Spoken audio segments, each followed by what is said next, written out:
আসসালামু আলাইকুম রহমতুল্লাহ। সম্মানিত ভিউয়ার্স, আশা করি সবাই ভালো আছেন। আজকে আপনাদের সাথে একটা কথা শেয়ার করার জন্য আসলাম। কথাটা আসলে আপনাদের উদ্দেশ্য না, আলেমুল আমাদের উদ্দেশ্য। তো আমার জ্ঞান অনুপাতে তাদের নিয়ে কথা বলা আমার যায় না, তারপরেও আমার দৃষ্টিকোণ থেকে মনে হলো যে একটু কথা বলা উচিত। আমাদের বাংলাদেশের যে একটা রিসার্চ টিম আছে, আলেমুল আমাদের একটা রিসার্চ টিম আছে, কোরআন রিসার্চ টিম।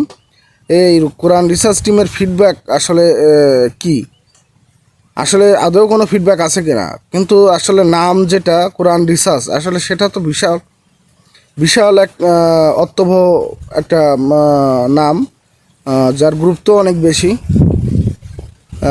তো এখানে আসলে রিসার্চ করে কিছু পাইছে কিনা, আদৌ আমাদের জনগণকে আসলে কোনো কিছু দিতে পারছে কিনা ওই সংগঠন থেকে। তো এমন সংগঠন আসলে আমরা আশা করিনি যেখানে যার কোনো ফিডব্যাক নেই। আপনার সাংগঠনিক বা আপনার প্রতিষ্ঠান চালাইতে যদি টাকার প্রয়োজন হয়, ফান্ডের প্রয়োজন হয়, জনগণের মাঝে ফান্ড কালেকশন করেন, আমরা অবশ্যই দেব। কিন্তু আপনাদের কাছ থেকে আমরা সঠিক ভালো কিছু আশা করি। আমরা রিসার্চ করেন, রিসার্চ দিয়ে কোন নতুন কিছু আবিষ্কার করেন।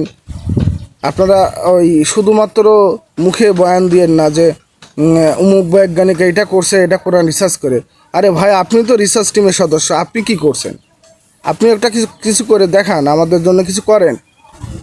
আমরা তো আপনার দিকেই তাকাই থাকি। তো আসলে বড় বিষয় ছোট করে কথা বলা যায় না, তারপরেও শেষ করছি।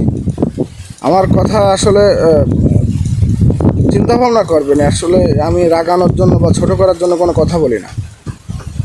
আপনাদের ভালোবাসি, সেই ভালোবাসার জায়গা থেকে কথা বলি। তো সবাইকে ধন্যবাদ, ভালো থাকবেন। আসসালামু আলাইকুম রহমতুল্লাহ।